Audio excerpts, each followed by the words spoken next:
Okay, this is Sharon Lear speaking from Louisville, Kentucky, CPA Lab, and I appreciate all of you attending. This is like almost 40 years with my experience with immunohistochemistry, and this does not mean anything other than a lot of experience. I do not say I am a expert in this at all, but I do want to bring up at this point that we're going to be talking about some of the core problems, the pre-analytic, the analytic, and the post-analytic, and we'll mention a little bit about the ER and PR and HER2.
But anyway, what I hope to do today is not read from the slides because you all can do that, but what I hope to do today is to make you aware to look for problems.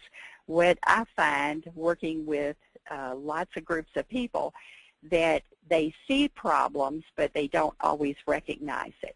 And I want you to not think outside, to think outside the box, not think inside the box today, because a lot of problems can be coming from things that are right there, but you don't recognize it. And my experience with immunohistochemistry goes back to manual techniques, started in the 70s, and many of these problems are very, very, very consistent. It doesn't matter whose technology you're using, whose automation you're using, or if you're doing manual techniques, then the problems are the same. And like I said, I want everybody to think outside the box. I want you to recognize problems. If at any point in the next year, 2 years, as long as I'm working and you can get a hold of me, I am more than happy to. That doesn't mean I'm retiring soon either, but anytime that you feel that you have something that could be a problem, I'll be glad to talk to you about it, and email is really the best way because I'm out in the lab more than I'm in my office. A little bit about what I do is we have over 220 primary antibodies in use for human tissue, and we are a centralized histology lab with flow cytometry and molecular diagnostics, cytology. We have inpatient and outpatient and referral service. One of our things that I want to bring up here is our antibodies. Even though we might be using the same clone or a different clone, we also continually validate with flow cytometry, and some of the testing is validated with molecular techniques. I work in a standalone lab, and this is an area, just a picture in the area of immunohistochemistry.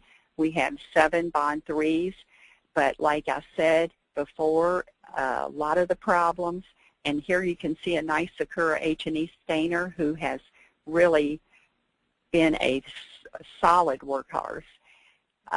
But the problems that we're going to talk about is not instrumentation related, but it's related to immunohistochemistry. This is just a picture of our embedding area, and we do have, in my group, 14 techs now, and any one of 11 can be doing immunohistochemistry. Our motto is we strive for perfection, but excellence will be tolerated. And as we all know, histology is a science and an art, and way back, Desmond Sheehan had a nice article about that, and it is really, really the true thing today, even though it's just in her writings at this point. The IHC has evolved from an esoteric and a test to a mainstay in the lab, but it seems that going way back, we still have the same problems.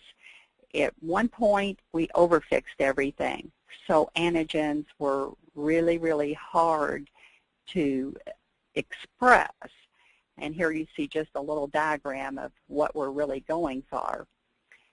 But now it seems like we do the opposite, and we're on a treadmill, so everything is faster and faster.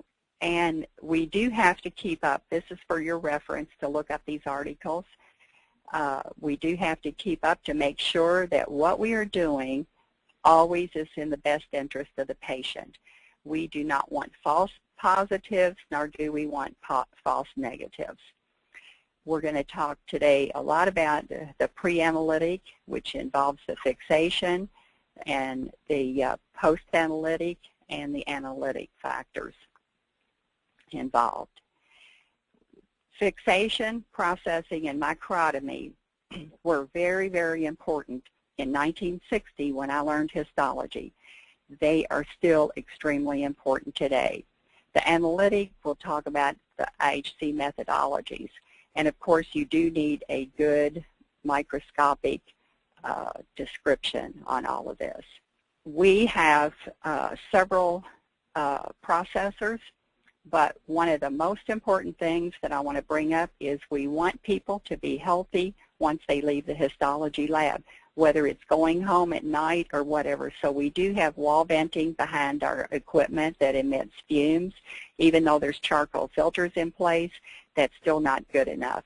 We need the whole room to be fume-free. So, and this is vented to the outside. Now, like I said before, the fixation and the grossing, fixation, processing, sectioning might seem very, very basic. But what we really, really do is once we fix the specimens and cut them, cut beautiful sections, we're not treating them nice because we're going to put them through either a protease, an enzyme digestion, some sort of a citrate or an EDTA, and we want the tissue to look great once we mistreat it like that. Now, according to the pathologist, the diagnosis is made from a well-fixed, well-processed, well-stained H&E. Other tests, like the special stains, the immunohistochemistry, they are all adjuncts to the diagnosis. The exceptions are for the confirmation of the organisms.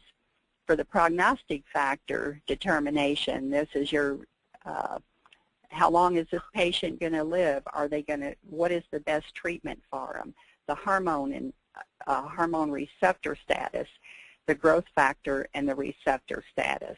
The histology gives us the morphology. I call this the roadmap. And with this roadmap, they can further ask to have the lineage or the phenotype of the tumor delineated. And this is where immunohistochemistry comes in. Poor quality of the histology, if the tissue is inadequately fixed, if it was growth too thick, it's not going to process well, and it's not going to cut well, and then it's not going to look very good. They're still not going to be able to see what they need to see. Every step is very, very important. Good fixation is like a delicate balance between underfixation and overfixation, and all tissues and all antigens do not fall into this in the perfect line like we would like. We need to preserve the antigenicity. Formalin is the most universal fixative generally used in labs today. I apologize that I'm going a little bit fast on the buttons because they're not showing up on my screen. But the formalin permeates very, very slowly. Some people think it permeates at 1 millimeter an hour, and actually it permeates at 0.8 millimeters an hour. Once in the tissue, the chemical reaction has to start. If this doesn't happen, say the fixation has happened as soon as you put it on a processor, you give it 15 minutes, what's going to really happen here is alcohol is going to be the fixative. That's going to change your immunohistochemistry. I've had pathologists in the old days of processing put a cassette in, and it was maybe in the second or third alcohol stage, and when we applied retrieval, a heat-induced or enzyme-induced epitope retrieval, then they would not get the right results. And only when they would call and say, I expected this answer, but I got a different answer, were we able to go back and figure out, okay, was this really in formalin the full time? Because if this antibody is made to recognize the formalin-fixed epitope, it's not going to work if it's an alcohol-fixed in the same manner. You may get expression, but it's not going to look the same. Now, the alcohol versus formalin might look beautiful on your H&E. You may not be able to tell the difference. When I worked at a different lab, we had a client that all of their ERs and PRs were exploding as soon as you would put them in the, at that point we were using the pressure cooker, and they were, the tissue was exploding and falling off and looking terrible. And they said, oh no, we fixed it in formalin. Come to find out, they were treating it prior to the fixation with a product, and in essence, the tissue was getting alcohol fixed. And their tissue on H&E looked really, really well, but it did not stay on. And here's a picture of the alcohol fixed after it went into the pressure cooker. This was totally different technology, but you can see this if you have a poorly processed breast or fatty tumor, and it does not get in all of the processing. It doesn't fix well. It wants to fall off and blow up. The H&E might be beautiful, but you generally have to reprocess that tissue. Quality fixation can be hampered using too much heat on the processor. We have a couple of clients who like to use high heat on all of their steps, and when this happens, we have a lot more challenges to keep the tissue on the slide and to get the immuno looking the way it should look to give the best diagnosis for that patient. When labs use non-formalin or non-cross-linking fixatives, this may change what you need to do to pre-treat this. FDA cleared test may require certain fixatives, and if you have a consult lab where you get tissue in, it's very, very important that you find out, is this tissue fixed in formalin, is it not fixed in formalin, before you start running the test. When setting up any immunohistochemistry, you need to validate it in your lab. Sometimes your problem can happen because the validation did not happen. When using fixatives other than the neutral buffered formalin on FDA cleared test, you have to validate that, and that becomes a test validated in your lab. It's no longer an FDA cleared test or approved test. A statement on the report is always important when anything at all goes outside the norm. If we change a retrieval to get a certain result, we state that retrieval on the report. And everybody has seen poorly processed tissue. I've seen this all of my decades and decades in histology, and this is something that none of us want to see, but when it happens, you might need to take this back to paraffin and let it sit in paraffin to re-infiltrate. Sometimes the damage is too much. You need to take it all the way back to alcohols and maybe even formalin and start your process over. Prior to decalcification, it's important to choose a decal that you've tested in your lab that does not destroy the antigens in question. An example can be CD15 can easily be destroyed on a tumor that has, or actually any tissue. It can easily be destroyed because it is a delicate antigen. We have a high volume of bone marrow biopsies. We have 3 hematopathologists at one site right here at our lab, and we do a high number of in situ. We have found that if you're working with bone and bone marrow biopsies, the best fixative for a bone marrow biopsy is 8 hours in neutral buffer formalin. Depending upon the age of the patient and the size and everything, we decal for 2 to 3 hours and in a product called Formical. Now, I'm not trying to promote any one product, but this is what we use.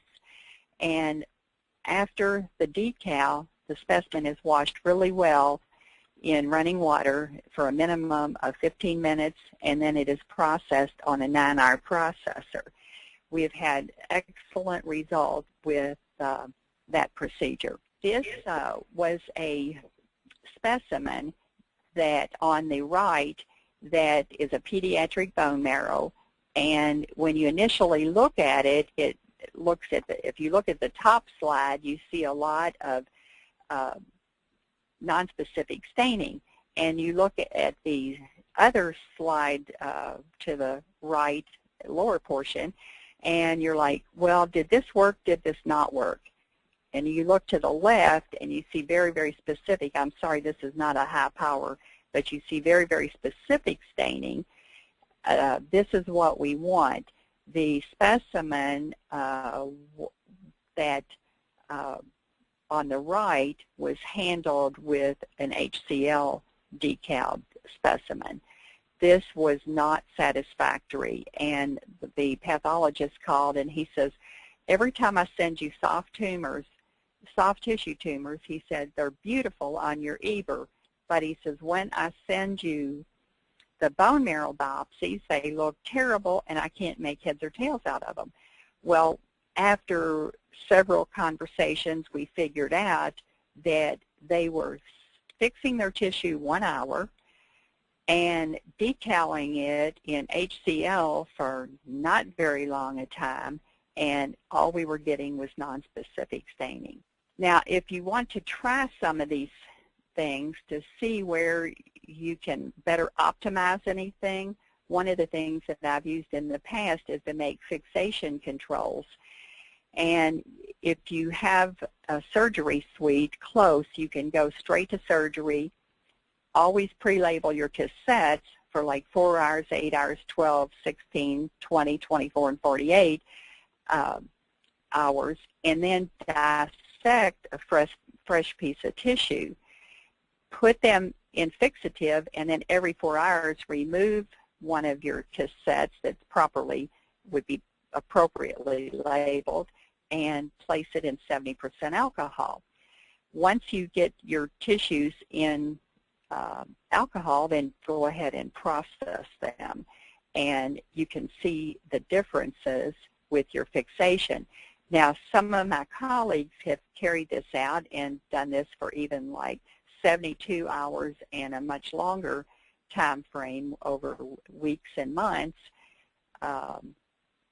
and have found different results. Okay. If you look at the top left, the CD10 that was fixed for 4 hours, compare it to the CD10 that was fixed for 12 hours and the CD10 that was fixed for 24 hours, you can see that if you're going to use the different time frames, you have to adjust your heat-induced epitope retrieval or your enzyme accordingly, because we found that the 12 hours is a better fixation time for CD10 than the 4 hours, and definitely not the 24 hours. I mentioned already about reprocessing. You may need to reprocess the poorly processed specimens in order to salvage a diagnosis for that specimen. We do have some cytospins and fine needle aspirates, and we also have a thin preps, I'm sorry.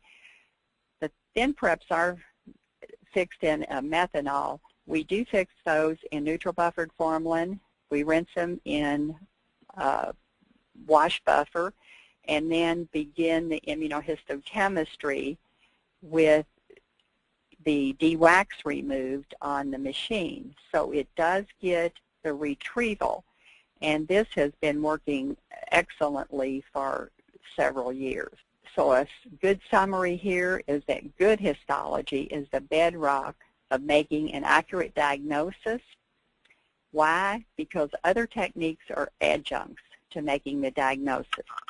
There is a patient who needs a diagnosis so proper treatment can be given. And to me, we're all here to make sure that that patient gets the optimal treatment. Now we'll talk a little bit about the IHC methodologies, and this is the analytic portion. The IHC, we do use pre-treatment or enhancement techniques. Some of the things that are very important is your clone and your system selection, titering an antibody, and your controls. Always, always positive controls. What does the epitope enhancement or higher or IR do? It exposes the epitopes that are not previously detectable in paraffin-embedded tissues.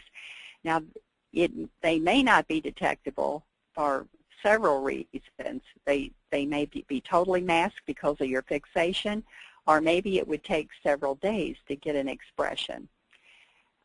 Some people in the old days like to dilute their antibodies out very, very far and extend their staining time.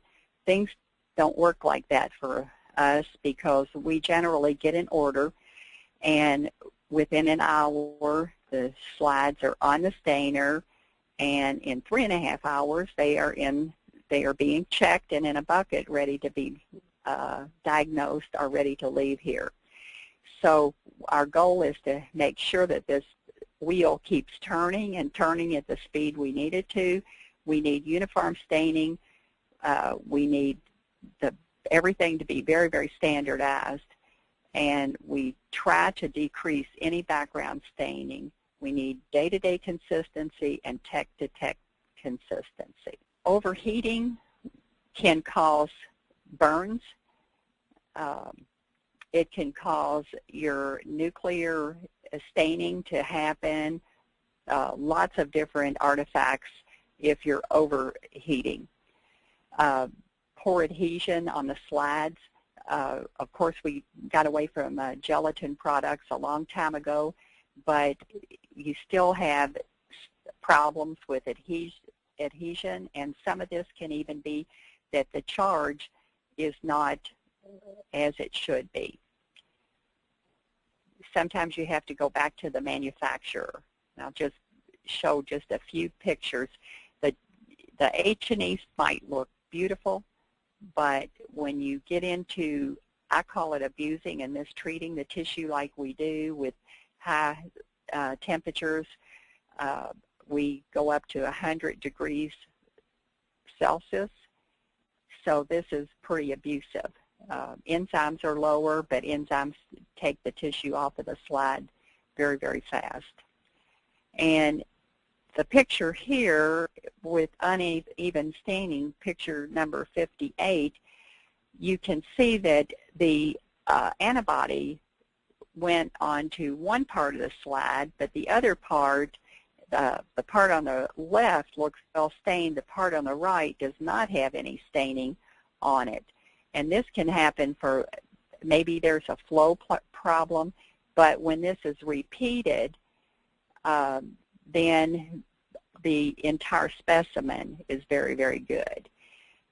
Things as simple as a tray becomes warped, the solution of if you're going to microwave your tissues or stand them in an upright position in a steamer, you can reproduce the same kind of a thing because the heat is coming up from the bottom in some instances, and maybe the solution was not all the way mixed. And you can have lots of different artifacts. If you're going to use a microwave to express your antigens, then you want to make sure your solution is mixed and you agitate slightly your tissues up and down to make sure they're well covered and well treated with all of the solution. The more automated the instrument, the greater need for consistent fixation time. And that is, if you have set your standards to fix your tissues for 6 hours, then your retrieval is set for a certain retrieval for that particular antigen to be expressed. So you need more and more consistency. I remember the old days, we just tried to make it work. And that is, we made it work, but you might treat this specimen one way and treat another specimen another way. And consistency is the thought of today. If we can make everything as consistent as possible, then we don't need to treat everything differently. Now, having said that, I'm going to go back and say occasionally you do have to go back and handle a certain specimen a different way. And here at our institution, we cut our paraffin-embedded tissues at 4 microns. We always use a protein-free water bath and charged slides. And generally, our immunohistochemistries are heated at 65 C, 64 C sometimes. Bone marrows for 30 minutes definitely. And they are removed from the oven, labeled properly, and then placed on the automated instrument. And then they're taken off. This includes the nuclear staining. They're taken off. They're washed well in distilled water, dehydrated, and cleared in xylenes and cover slip. Now let's go on to titering an antibody. When you get your antibody, the first thing you want to do is read the manufacturer's specification sheet.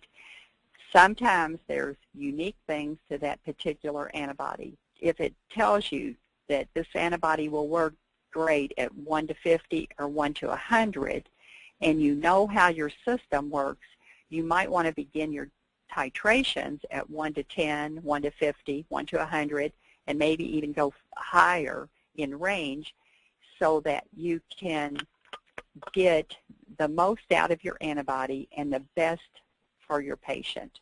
You want your patient to be optimally stained. You don't want your titer so high that if this particular tumor doesn't want to react, that it can't react. It doesn't have enough antibody there to react with. And then if you are finished with that set, you want to go back, look under the microscope, and look at all of your different titers. Then you may need to go back and repeat some to go higher or lower. You want to, I file these slides, keep them permanently, and I also keep a record of what is going on. We have printouts for all of the antibodies that we work with, and I keep several different types of binders because it's very, very important to be able, when we have an inspection, to go back and show that this really did happen. Now, one of the things that I like to do when we make up antibodies in-house is write all of the information on the tube or the reagent vial. So if we're making up CD14 and it's diluted at 1 to 100, this is the manufacturer, the catalog number, and on the bottle on the in the blockage on the right, you can see the lot number, the expiry date, and the fill date and the initials of whoever does this. The other thing I like to do is put the clone. The MOC 31 is an example, is a clone, and I feel that this is extremely important.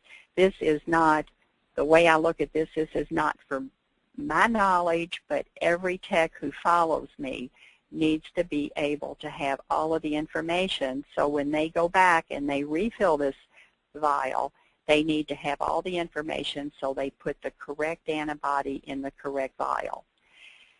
When you buy antibodies pre-diluted or in other, I just purchased something and this was a manufacturing error, but the container said it was one thing, and when I opened the vial, I was teaching one of my students to look at all of the information, look on the flap, look here, look there. We were looking at everything, and when I pulled it out, instead of being the probe, as it said on the outside container, it was actually a ready-to-use antibody. And we were both shocked, so I took a picture with my cell phone, sent it right to the company. The company acted on it in a fury and was able to pull quite a few items instead of this going out to other people. I was pretty happy that that one was being used as a test with one of my students.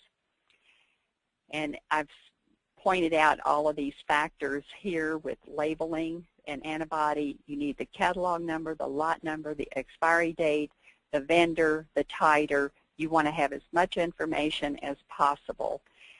If this does need higher or IR, that's heat-induced epitope retrieval or enzyme-induced epitope retrieval, we have all of this on separate lists. And I even have people who tell me, I know what is in this container. Yes, maybe you do know, but can somebody else follow you and be correct? This is one of my sort of pet peeves, is all of the information needs to be there for everybody. We're talking patient safety here. Now, many of you all know that CAP has said we don't need to use negative controls anymore.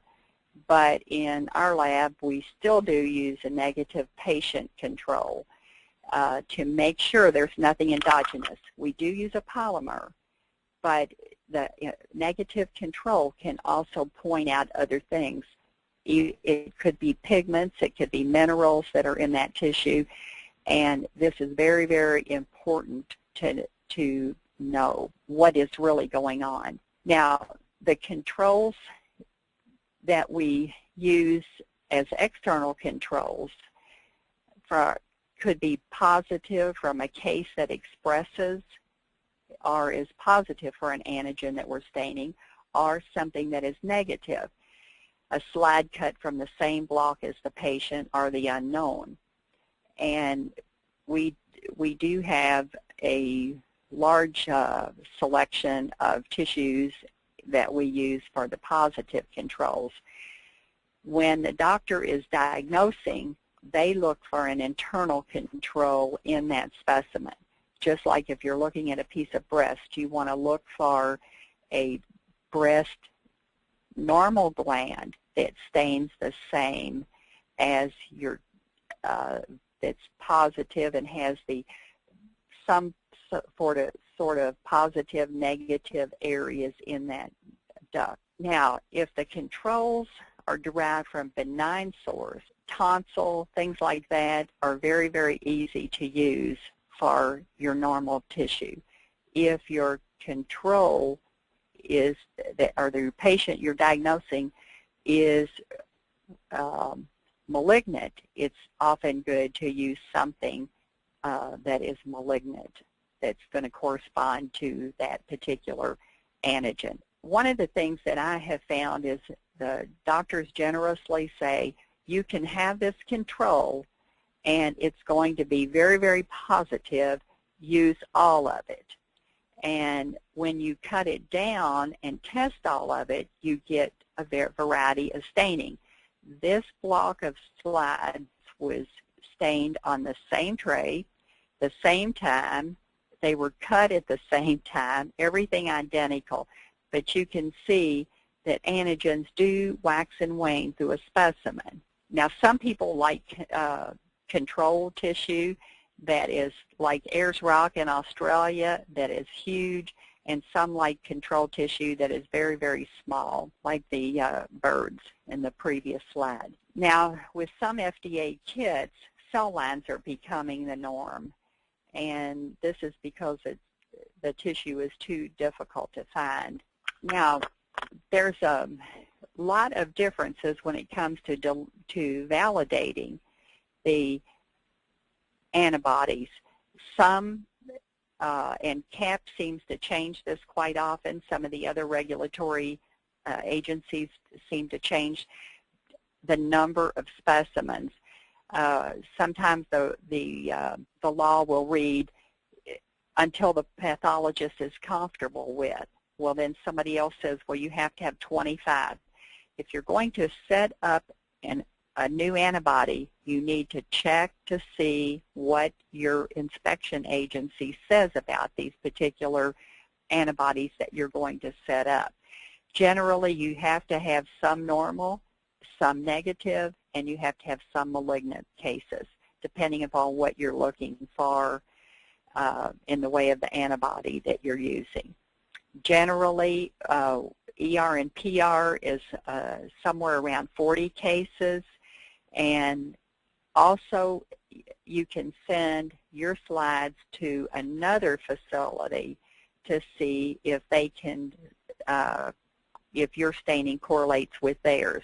We just had a situation where another lab sent who used different clones, different automation, different everything, and we validated everything stained the same way in-house with our automation, our clones, our everything.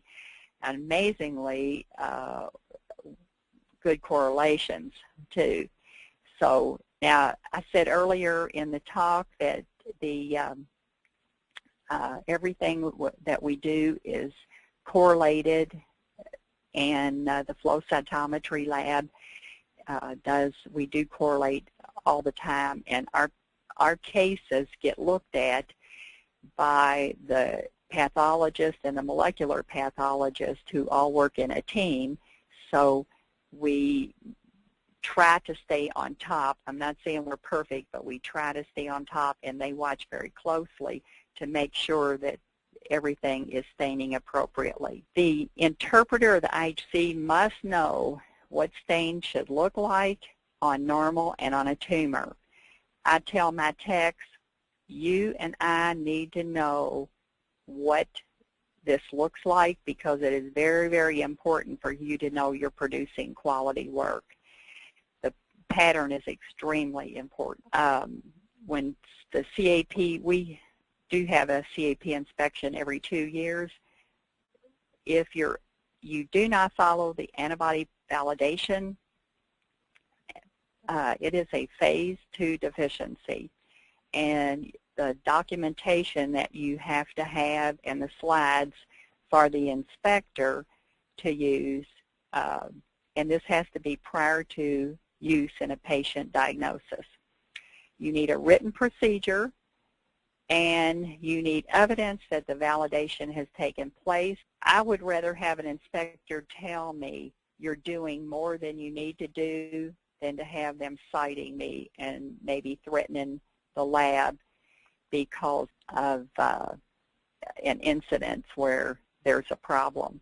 Now, I have some additional slides in here. We've already talked about this, but we also keep track of the system on a separate spreadsheet, and this is an example of when the spreadsheet is devised. I have two, one for primary antibodies and probes, and the enzymes and everything, and then I have one for the detection systems, and this is the date that the antibody expires, the lot number, even the initials of the tech who might be doing this are my initials and a tech, or another trainer's initials and a tech.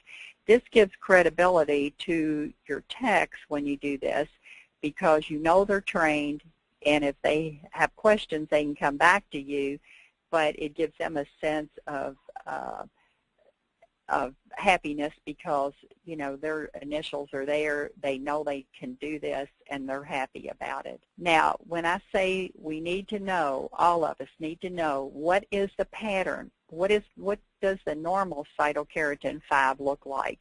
We all need to know these patterns, and you need to be able to sit down at a microscope. This happens way too often where, did this work, did this not work? And the tech doesn't know. Sometimes the pathologists are new and they're not that familiar with an antibody.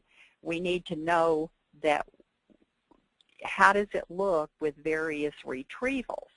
That's a very important step, is to be able to know that if you run this prostate with CK7 with an enzyme, it's not going to stain. If you run it with citrate, which is ER1, it's going to look like this. If it's EDTA, which is ER2, then it's going to give you more staining. And then the pathologist has to make the final choice of what can they live with, because this is their name on the paper too. And this is some more examples.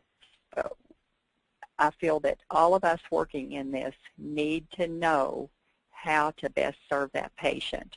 You also, when you're working with controls, you need to work with high expressors and low expressors. We have a control that is made for our ER and PR, and every day we run one slide of ER and one slide of PR that has a piece of uterus with myometrium. It has the high proliferative and secretory tissue on that same control. And this is not ran with a case. This is run before. This is an example of a high expressor and optimal titration of tonsil and sufficient B-cell staining. Well, the tissue is suboptimal, might look a little bit cleaner, but it doesn't stain all the plasma cells, and inefficient staining in the mantle zone of the B cells. So these are things we have to watch out for. This is an ER myometrium that is used for a control. These are high power tissues. This is a proliferative endometrium, another proliferative endometrium, and PR. These little buttons have a way of hiding. Sorry. This is PR myometrium. Now, we put the tissue controls on the same slide as the patient, probably 70% or so of our work. One of the things that this does is it guarantees that the retrieval and everything, the system, the antibody, everything is on the slide, it's on the control, it's on the tissue. For the most part, this works out really, really well. We do put a line between the control and the patient to make sure that nobody, if they're not familiar with that, maybe the slides get sent to another institution, the pathologist could look at that and say, oh, yes, this is tumor, this is not tumor. We've had an experience where people, the pathologist would look at this, not in our group, but in other groups, they would look at the positive control and call it the patient positive when the patient was indeed not positive, and this can cause a big, big problem. The microscopic interpretation is what I just hit on, and we want to work together with the pathologist to make sure that everything in our part is for the betterment of that patient. We don't want any harm to ever come to the pathologist. So for that reason, the pathologist and the technologist need to work very, very closely together. and we feel very, very lucky in the group that I work in now and my previous groups that we've been able to do that. What is very, very important in immunoperoxidase is to be able to look at a lymphoma versus a carcinoma versus a melanoma and be able to run the appropriate menu of antibodies to be able to find these things out. If you're running a CD15 that requires a IgM as a link, you need to remember to do that. And little things like if a patient's been treated with for Helicobacter pylori previously, the bacteria are not going to appear the same on the slide. You may think that's your problem, and it is not your problem because it's the patient's been treated. If you need to salvage slides, if a procedure did not work, if there's a wrong antibody, if there's only one slide with a tumor, this can be treated with 2 molar glycine solution for 5 to 10 minutes, washed well in water and buffer, and proceed with an immunohistochemistry.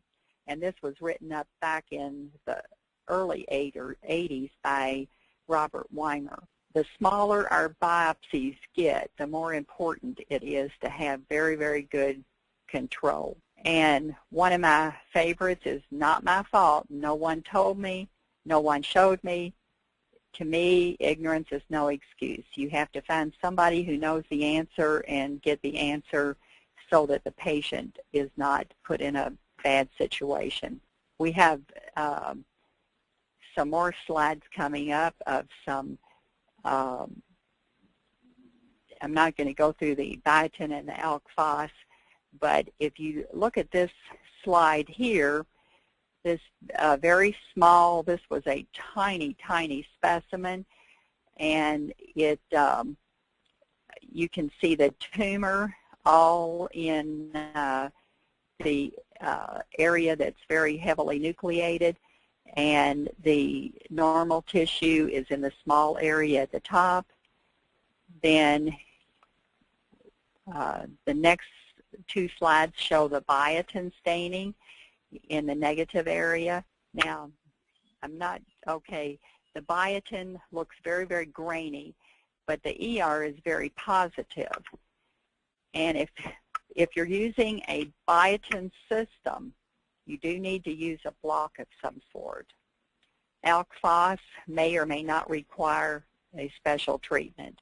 This is a specimen that was stained with the hepatitis antibody, and the benign tissue was positive, even though the tumor was negative. And this specimen was actually contaminated, and the negative was truly negative. So this was not a biotin situation. This, what happened with that is the lid from one antibody was put on another antibody, and it did not take much to be able to contaminate. When you open an antibody, it has to be in a clean area. Gloved hands are preferred after they're washed well. Never open over your slides or near any of your slides or your lids. Just the residue from a cap can contaminate all your slides. Just a spew from a pipette tip. So you have to keep your whole work area very, very clean. Sternberger identified this back in the 60s when he worked with antibodies and saw a whole tray of slides contaminated just from a tiny spew from a pipette tip. No splash is too small to discount. Just about a week ago, I saw this contamination as the enemy. To me, contamination is one of the things that drives us all crazy.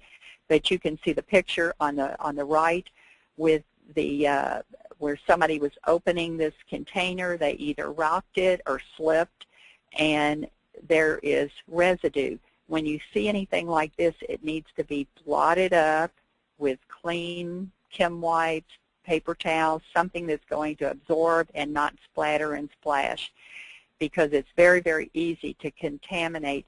If these were individual antibodies, and say one was an AE13, one was a CD45, one was a melanoma marker, you could have all three of those so contaminated.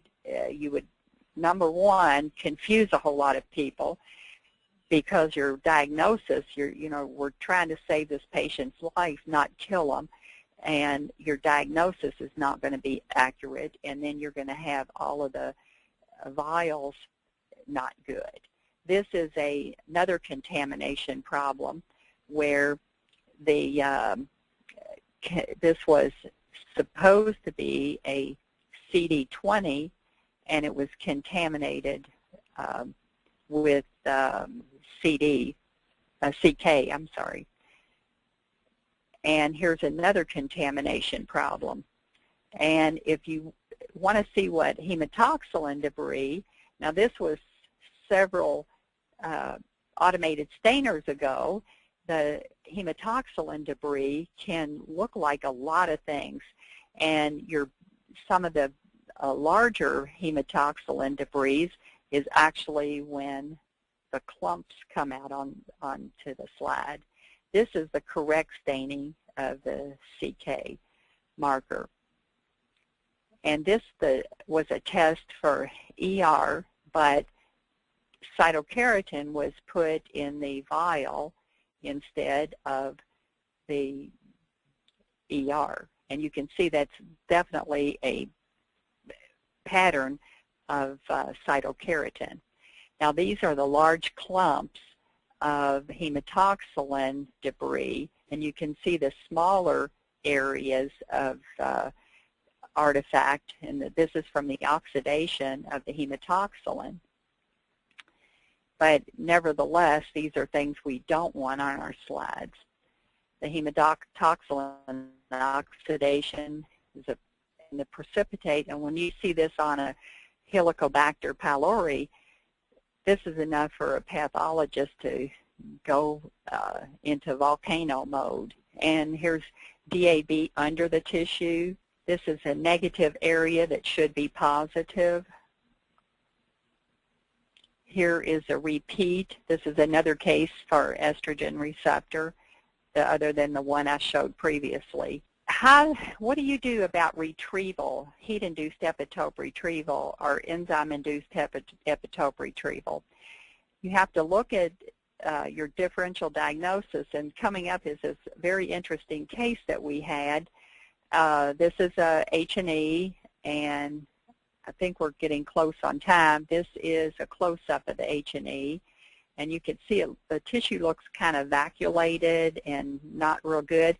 This was ran at another institution, and the oncologist had the specimen sent to us, and we repeated it. This is the original slides. This is the original slide. And they used the same clone of antibody. This is a recut on low power. And this is the recut on higher power. We have less vacuolation and things like that going on.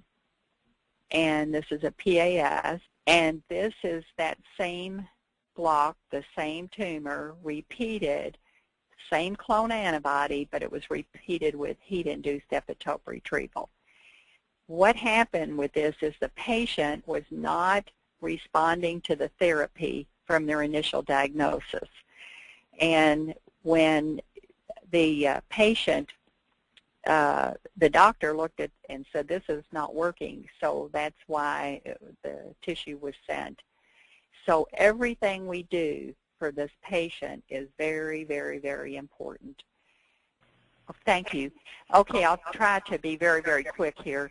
But the primary antibody concentration can be too low if your primary antibody has expired. There's lots of different reasons that you can get suboptimal staining. The heat retrieval could even be too low.